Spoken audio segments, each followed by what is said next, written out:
What's up, family, and welcome back to the channel. Today, we're going to have a conversation about another book. And today's book is called The Faith Healers by James Randi. And so we're going to kind of walk through this. And this one might have to be a little chopped and screwed because I am working against a time crunch right now. And so we'll see if I can fit this in less than an hour. And if not, you won't know because I'll just press pause and then pick it back up when I get more time. So let's kind of go ahead and jump into this conversation. But of course, before we do, make sure that you like the video, subscribe to the channel, hit that alert notification bell. Consider joining this community, supporting the content or the channel in whatever way that makes sense for you. And then, of course, check out our merch because it's kind of damn dope. You know what I'm saying? All right. So James Randi's The Faith Healers is an investigative work that critically examines the practice of faith healers in the United States and beyond. Published in 1987, the book is a culmination of Randi's extensive research into the world of faith healing, where he uncovers fraudulent activities and manipulative techniques used by certain practitioners. Randi, a former stage magician and a well known skeptic, employs his expertise in illusion and deception to expose how some faith healers exploit the vulnerable for financial gain. And that is interesting. I think that's probably one of the things that I found very delightful about James Randi. And just his contribution to the work is the fact that he was a magician, because I think that at least for people like me, that reminded me of, oh yeah, we already have magicians. We have people who know how to do these things and who do these things in a more honest and ethical way without robbing people of the awe of the experience, and also while not promising people any type of long-term, positive impacts for being at my magic show, you know. So I thought that was, just from, I don't know, I just thought the parallel was perfect. I thought it was poetic. Like, this is perfect. The magician calling out the preachers for deception. Yes, I want more of this, and primarily because they are, somewhat specially equipped to know the tricks. You know what I'm saying? They know the tricks of the trade. And then, of course, this subject was kind of close to me because for I'd say the first 45 to 55% of my time in ministry, I was a faith healer. Um, not nowhere near to these extents that we're going to talk about today, but yes, I believe that God would heal people, and I believe that I could be an instrument of that healing up into a certain point, and that point was long before I became an atheist. But we'll kind of talk about it. So, the major objectives of the book are to expose fraudulent practices, educate the public, and advocate for critical thinking. Randi encourages readers to apply skepticism and demand empirical evidence for extraordinary claims. And that's, I absolutely love that. I want to say it was Carl Sagan who I remember saying that extraordinary claims require extraordinary evidence. And that's pretty much where I stand. But the book is organized into several chapters, each focusing on different aspects of faith healing, including the historical context, providing specific case studies, and the psychological and social factors that contribute to the phenomenon. In dealing with the historical context of faith healing, Randi does the work of tracing the roots of faith healing practices from ancient times to the modern era. He goes as far as to start with early societies in shamanism, where illnesses were attributed to supernatural causes like evil spirits or displeased deities, where shamans and medicine men acted as intermediaries, using rituals and spiritual practices to heal. But then even bringing it into somewhat of the Middle Ages, where um, the Holy Roman, Empire, Holy Roman Church kind of got into this phase of believing that relics and saints had, mystical powers to heal. And then people were having these pilgrimages to holy sites, and were seeking cures. And you even see that type of behavior um, platformed in the New Testament of the Christian Bible. where there are people who are going to the pool of Bethesda and waiting for the angel to come down and stir the waters so that they can step in and get their healing. But you ain't got no legs, Lieutenant Dan. How you gonna step in the waters? But that's what he said. He said, I had no man to put me in. I'm sorry. I had to think about it. But you ain't got no legs, Lieutenant Dan is one of my favorite lines in cinematic history. You know, sorry for that rabbit trail. And then he also highlights the just kind of the era when skepticism begins. But let me go back a little bit, because what I love that what he's doing here, and this is why I do encourage those of us in the secular community to sometimes, yeah, let's just take that more investigative, academic, critical approach, you know, unbiased, and let's just put it all out there, without pretending that this is something special and somehow deserves some type of special critique of instrumentation. Let's just treat it like we'd study anything else, because what he does is I mean, just with this section alone, he demonstrates, hey, there's nothing special about these people. You know what I'm saying? That these faith healers, that this seems like such a new phenomenon to you, and that is how it gets presented in like the Great Awakening, which we'll probably talk about a little bit today. The Great Awakening has been going on, took place in the 19th century, and the language of it was God is doing a new thing, you know. And then when the Azusa revival hit, it was God is doing a new thing. And you know, when the Toronto blessing hit, it's God doing a new thing. You know, it's a God doing a new thing over and over and over again. But that's their way of kind of coping with the fact that none of the new things that God have done have been worth shit. Which brings us back to the point of this is where skepticism really begins. Early critiques emerged as medicine advanced, which starts questioning supernatural explanations. And what I call this is the efficacy effect. You know, when you don't have something that works all the time, then it's easy to be fooled by things that don't work all the time, because that's the at that moment, from your perception, that's the natural state of affairs. Things sometimes works, things sometimes don't, which makes it easy for people to tell you that if this didn't work, it was something you did wrong, you know. And so that's how, you know, spiritual con people could be, grift others. But you know, I do want to add that nuance that also often remind people that the very same superstitions that the people believe, and the very same reasons that they believe them, the very same type of placebo effects, are the same thing that often many of the people that we see as con men, con women are going through as well. Now, I'm not saying that in all the cases. Yes, there are some slick, slimy motherfuckers out here. But I am saying that there are quite a few in that bunch who really do believe that they're healing people, and that sometimes it works and sometimes it doesn't. But as medicine began to emerge for those who were willing to be skeptic, they start looking, oh, damn, I can take the Tylenol for the headache and it's going to work every time. This is an efficacy issue now, because then, like, you know, whatever you attach your spiritual belief to, if it can't work as often as the medicine, then it's less efficacious than the medicine. And at least that's where you first start. And then eventually, you know, well, hold on, if it works sometimes but then doesn't work other times, how do I know that it's working at all? How do I know that I just didn't, you know, just get better that time, you know? All right. And so he also discusses how faith healing has been intertwined with religious movements and the revivalist tradition.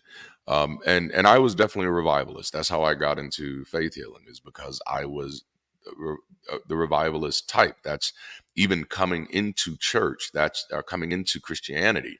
That's what drew me in, this idea that God is doing a new thing. And this is why I often tell people today, when some of the more reformed believers try to get in my chat and say, oh, that was the problem. You were a charismatic, you were Pentecostal, so you got the wrong version of God. If you would have come to one of our churches, you would have known the true God. And I'm like, well, here's the thing about that. I would have only joined the charismatic churches, and there is a valid reason for that, at least from my perspective. And that is that The other churches had all but admitted that God was useless. You know, he's just in my heart somewhere. What the fuck? No, I don't want that. That's not even good for your heart. You shouldn't have people in your heart. Get people out your heart. That's bad. You're gonna have your arteries clogged and shit. But no, so I was never interested in boring ass church. I was never interested in church that was just about tradition and we're just gonna come in here and have some fucking tea and crumpets and talk about I don't know what the fuck. I was more interested in a God of action. And that's why I was interested in revival, because the revivalist mentality was that people have drifted so far from God that this is why God isn't moving. This is why we're not experiencing God's presence. Now, obviously, if you grow up a little bit, so I am attacking my immaturity at that moment. You grow up a little bit, you realize the flaw, the fallacies in these ideas, and it's hard to call them fallacious because it's fictional, right? But but you realize the fallacy of revivalist is you cannot have a God who is omnipresent and not present at the same time. You know what I'm saying? Like, no.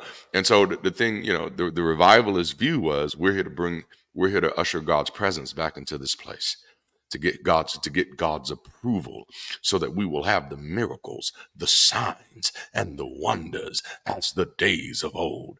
You know, your sons and your daughters shall prophesy, your old men and young men shall dream dreams and see visions and stuff, and you will raise the dead, you will take up snakes and all that stuff. And I did try to raise the dead, but I've never tried to take up snakes.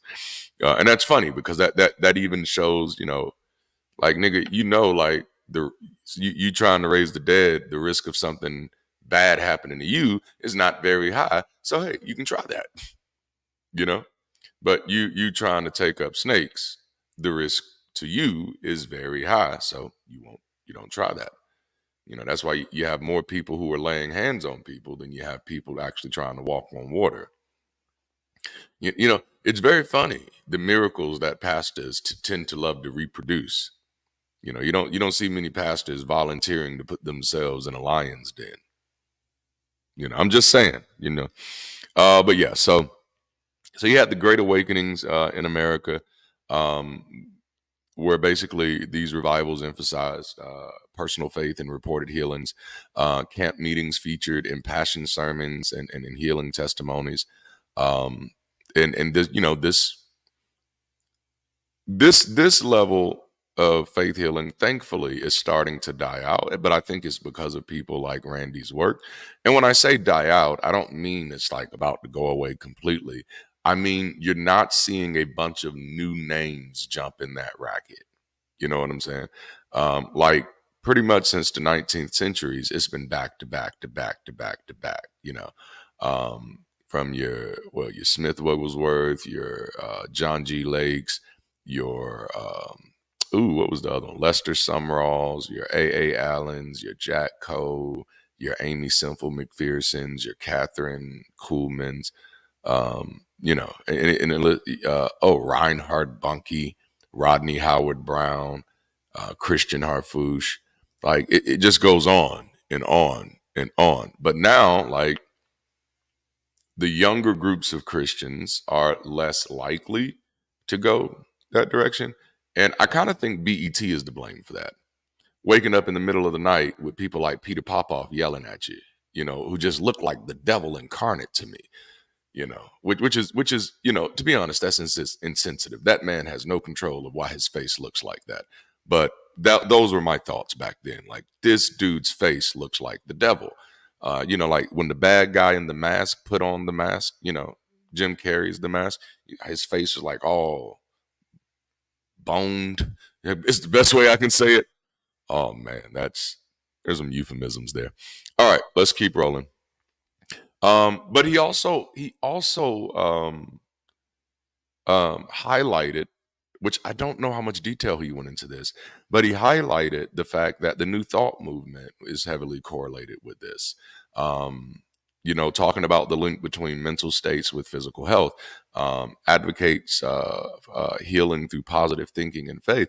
And so I think, which I think y'all have heard me talk about some of my issues with the motivational speaking circuit, which is why, even as articulate as people say that I can be, I've just been incredibly averse to running that particular circuit, because to me it has some of that same type of language, bathwater, superstitious talk that church has, and without even the, again, benefit of community, and often they taking their money up front, you know what I'm saying, and it's often big money, but um a lot of, so sometimes we can see the faith healers in the church world, but then we're reading stuff like Think and Grow Rich and don't see the connection, you know and I'm not saying all of these things are bad. Me personally, I don't like the positive thinking stuff. I'm not saying positive thinking isn't helpful. I am not. Positive thinking is absolutely helpful. Its efficacy only does a little better than prayer. There are people who can negatively think and still get shit done. You know what I'm saying? So, positive thinking is healthy for your mental health. That's what that's for. Think positive, because you don't always want to be negative. You know, just not going to be a happy person that way. But as far as just thinking positive and shit happening for you, no. And I actually find that to be highly irresponsible, and we, that's just me. All right. So he also explores the cultural factors about how societal hardships and the search for hope contribute to the popularity of faith healers. Which is why a lot of these, and there it is. And I think I mentioned this recently. They're switching from being faith healers to being hope dealers. They know that there's only so much longer they can run that racket on faith healing. You know what I'm saying? There are too many cell phones now. Too many cell phones. So they know there's only so far they can go with this racket. But now they're switching to hope dealers. As a matter of fact, I think if you go on Instagram or TikTok or something like that and just search hashtag hope dealers, you're probably going to find a bunch of urban preachers, from faith healers to hope dealers. But to me, that's what it's always been about anyway. It's always been about hope, and particularly false hope. I have a hard time using the word faith to describe um, the Christian religion, you know, because the Christian religion is not about understanding. And unfortunately, you can't really have faith without understanding. That's a whole nother conversation. But it is a hope. You don't have faith that this is true. You hope that this is true. You don't have faith that God can heal. You hope that God can heal. And that's what the preachers keep doing. They keep dealing you more hope, you know. Um, and so, two of the things that he highlights that I thought were very very important or very significant is the placebo effect, which analyzes how belief and expectation can lead to perceived improvements in health, and explains the psychological mechanisms that makes individuals susceptible to suggestibility. And I want, and again, just kind of hitting this motivational market again. There is a organization out there that I really do kind of like some of the work they do, and it's Mind Valley. Or I did. I haven't checked up on them in a long time. So I did like some of the work they were doing. And, they were just, trying to get people to make meditation a practice of their life. It started as a meditation app, um, um, as meditation like videos and stuff. And then the company evolved, and then they start selling motivational material and stuff like that, which again, I'm not mad at people motivating people. It's an art form. So that is not what I'm mad at, right? I'll never be mad at things like that. I know that there are people who are, because again, I'm sure you've noticed from my content that I'm not mad at preachers for preaching. I'm not mad at preachers for getting paid for preaching. It's an art form. I actually think that people who think preachers shouldn't get paid are being absolutely fucking hypocritical, and most times they're just doing that out of their own issues with the church. And so I don't typically mess with them, because we all grieve differently. But at the end of the day, that is hypocritical. My problems with the church is not really its structure. If you have a problem with the church's structure, then you have a problem with structure of many other institutions, and so there's no need to zero in on the church. To say that the church is, as is inherently hierarchical is to ignore how colleges are ran, is to ignore how many businesses are ran, and so that's not a church problem. That's a people problem. My problem with the church is superstition. Hello, all right. But yeah, this Mind Valley company, like I was checking them out for a while. Obviously, this was after deconverting, so I never gave them any of my money or anything like that. And I don't go to fluff conferences, and that's what their conferences kind of look like for me. Just like, oh, this is fluff, and I don't really like fluff. So, but they proudly were advertising a product that was a placebo. And they're like telling people, or no, they're telling people the story of how they started this product. And it's like, we were selling this product, and really, it's just a sugar pill. It's a placebo effect. But we realized that people, just by believing that it would do something powerful for them, and boost their energy and boost their engagement, they invested in it and they poured money into it. And now it's a such and such $1 million company. And I don't think the numbers may have been exaggerated, and I may be doing some exaggerating of the numbers myself. But the point was they were like proudly selling placebos. And to me, that's what a lot of the positive thinking movement does. It's like, oh no, I know this is a placebo effect, but I think placebos are effective. And sure, sometimes they can be, but not when we're tying them to long-term impacts. That's irresponsible, you know? Um, and then, of course, he also highlights groups dynamics. And so the atmosphere of these faith healing meetings can influence individual behavior, highlights the impact of peer pressure and collective emotional responses. And again, and in this way, this is no different than being at a concert, especially if you watch those old Michael Jackson concerts. People are just passing out all over the place. You know what I'm saying? Um, and I don't think like Michael Jackson was like, hey, let's organize this so well that people pass the fuck out while I'm dancing, you know? No. And so that's why I say, yes, while there are some preachers who understand those emotional dynamics, there are others, and I'd be willing to gander the vast majority because I've met many of these people, and they're really not that smart. Okay. And so many of them are the victims of their own hubris. They are the victims of these experiences. They are moved by these experiences that they're leading in the same way that their members are. And so they are just as impacted by those group dynamics. And there is a pressure to perform. And that's a whole nother other conversation.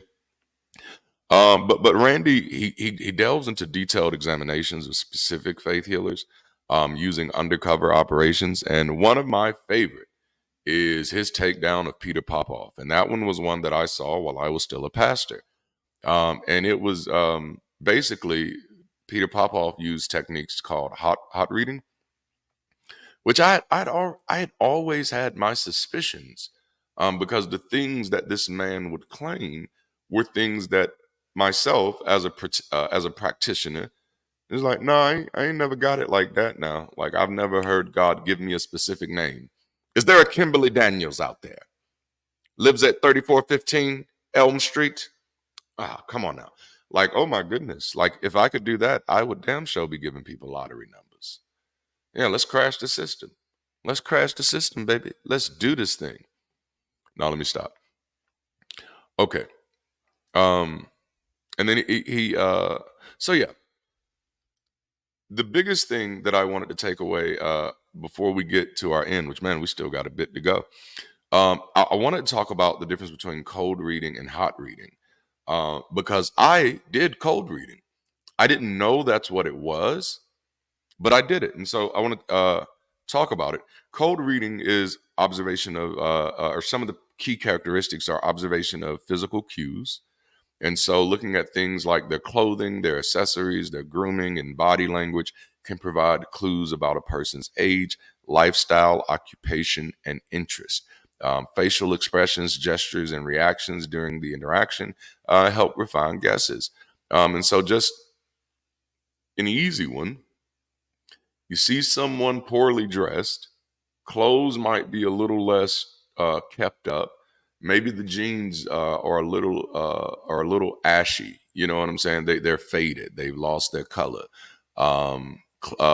You know, you can look at little things like that and says, God says you've been having a hard time. You know what I'm saying? God is showing me right now that you've been having a hard time. And for me, like that was the language that I would use. And I remember, like, I think I was around 21. No, because I wasn't in Jacksonville yet. Nope. So I had to be around 19 or 20. I remember sitting down with one of my friends. He was a prophet. I was an apostle. And I remember telling him that, like, I think my gift is a little more practical because we were really into spiritual gifts. And I was like, I think my gift is a little more practical because I don't have these experiences that other people claim to have. I'm just looking at what I see and I'm trusting that God is giving me insight. And so that's when I say God is showing me that you're having a hard time. I'm like, the God that gave me these eyes, uh, I'm thinking that me seeing that you look poor, because I looked poor too at the time, which is how I could recognize it. I still am poor. But anyway, how did I get off there? But the big point is just that for me, I did start realizing that I'm not getting there's not nothing really supernatural happening here. I didn't call it guesses yet. I called it analyzing. I'm just evaluating. I think my gift is analytical. Um, and so then there's, of course, the use of general statements. Barnum statements are vague and universally applicable statements that most people perceive as personally meaningful, like you have a deep need for others to like and admire you. You know, so yes, I do. I do. Yeah, yeah. Most people do. You know, um, not all, but most. And so preachers do sometimes run into that person that vague statements generally don't apply to, and those are very awkward. We should probably go through some of those videos. Those are fun. Um, Also, rainbow ruses, statements that cover all possibilities, often using contradictory terms. Um, you know, so yeah. See, God is showing me right now, and what He shows me about you is that you can be both introverted and extroverted depending on the situation. you know and it's just like, well, yeah, I think that just checked all the bases right there. um and then, of course, open-ended questions, asking broad questions to encourage the person to share details. The most popular one is, what do you want the Lord to do for you today? you know and then you're going to adjust your statements based on the individual's verbal and nonverbal responses, which is just reading the reactions. I think I might be wrong here, and so let me adjust this. Um, and then, of course, common experiences referring to life events or feelings that are widely experienced, such as, I sensed you experienced a significant loss. You know, and the funny thing, or really the sad thing about cold readings, is that even the people who are doing the readings don't always know that that's what they're doing. You know.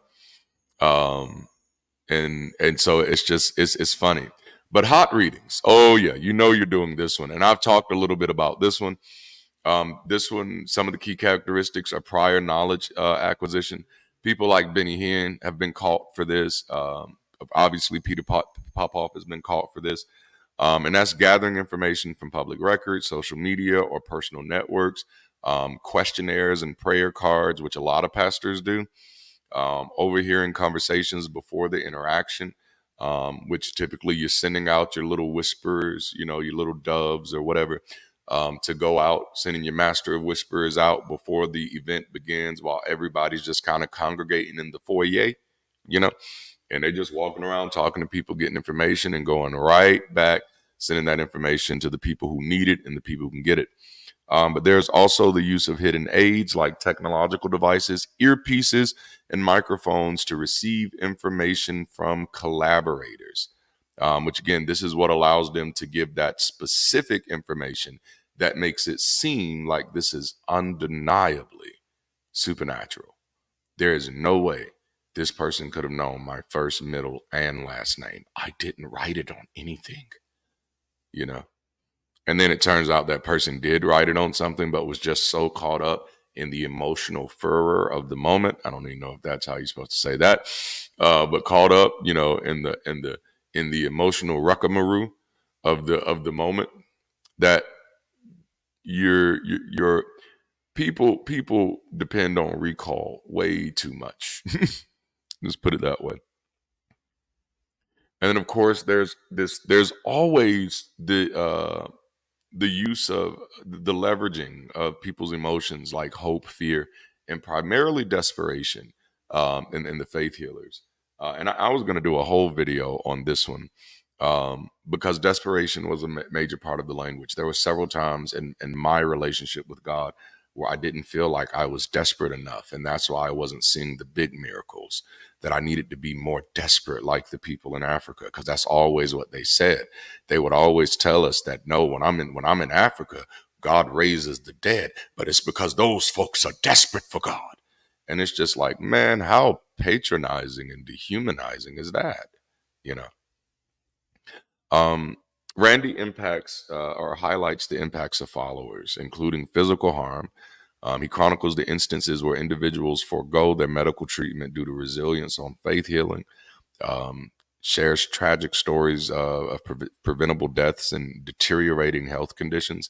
And that one is that does make me want to do a video on the death count of faith healing, because this is something we need to really be dealing with.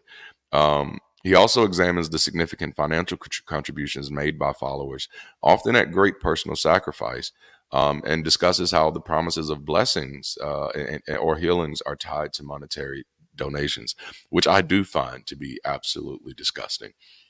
Um, I'm not as thrown off by people giving big to churches. I'm not thrown off by people giving big to any organization. If you're giving big because you can and you want to, I have no problem with that at all. That's none of my business. But the moment someone is preying on your desperation and fraudulently attaching outcomes to that money that they can't shore up on, that's absolutely disgusting to me. He explores the disillusionment and despair experienced by those who do not receive the promised healing, and addresses the stigma and self-blame that can occur when healing does not materialize. And for those of you who've been following me for a while and have seen me on other people's channels sharing my own story, you know that was a major thing for me. This was one of the reasons why I stopped being a part of the healing movement very early. By the time I was 20, I had completely separated myself from that movement. Um, he also, and this is, I thought this was a good point. He discusses the difficulties in legally prosecuting fraudulent faith healers due to the freedom of religion protections.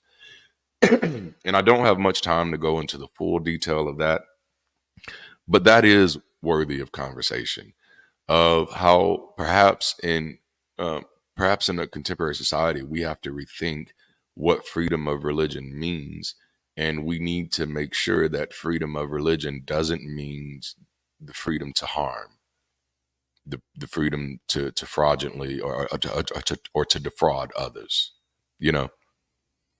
And that right there makes religion tricky, doesn't it? If your religion can't freely defraud other people, makes it really difficult to kind of have a superstitious religion. I have a lot more notes, but I am definitely up against my time clock here. And so, what I may do is a part two of this video, because this is such an important topic. Even though faith healers are dying out in the sense that there's not a lot of new names in the big circuit, in the big rackets, unfortunately, the old heads are still going to be here for a while. And unfortunately, there's still a lot of wannabes who are in these smaller communities where there are no cameras and where there is no investigative journalism, who are running these same gamuts on people who can't afford to travel all the way to Ohio to see Benny Hinn, you know. And so I think we need to be taking a look at it. Randy emphasizes the need for critical thinking and questioning of extraordinary claims. He encourages individuals to seek verifiable evidence before accepting assertions of miraculous events. And that's almost like having to put "don't eat the wrapping paper" on the wrapping paper. It's like we should definitely be at that point where we shouldn't have to tell people, like, hey, you should want evidence before you believe this shit now. He expresses concerns for those who are exploited due to illness, desperation, or lack of knowledge, and calls for a collective responsibility in protecting susceptible individuals from fraud. And, I cannot echo that enough. You know, um, he basically drives the point home that society has a moral obligation to confront and expose fraudulent practices. So, for every believer who says, "Oh, you've left the faith, why are you still talking about it?" I am still talking about it because I have a moral obligation to confront and expose fraudulent practices. James Randi's The Faith Healer serves as a critical examination of the world of faith healing, revealing how some individuals manipulate and deceive vulnerable populations under the guise of religious ministry. Through meticulous investigation and a commitment to uncovering the truth, Randy exposes fraudulent practices that not only defraud individuals financially, but also pose significant risks to their health and well being. The book stands as a call to action for society to embrace skepticism and demand accountability, urging readers to look beyond appearances and question extraordinary claims. By illuminating the methods used by deceptive faith healers, Randy empowers individuals to protect themselves and others from exploitation, promoting a message of rational inquiry and ethical responsibility. If you're enjoying these book overviews, let me know in the comments. And if you have a specific book that you'd like for me to check out and possibly discuss, let me know as well. I'd love to check it out. All right, so I've got to go. Thank you so much for hanging out with me today. It was very important to me today that I can get this video out and get a pre-recorded one out to you. I had a lot of fun hanging out in the live last night. If you haven't seen it, go check it out. We also have another live planned for the night because it's Wednesday, which means it's time for Bible study with the next pastor in Dragons and Genesis, Jason Foe. We'll be back with your boy. If you haven't already, make sure to like this video, subscribe to the channel, hit that alert notification bell. Consider joining, supporting, connecting with this community in any way that makes sense for you. And check out our merch because it's dope as fuck, if I can say so myself. All right, I think that's all I have. Until next time, keep rising, stay progressive, and stay beautiful. I'll holla.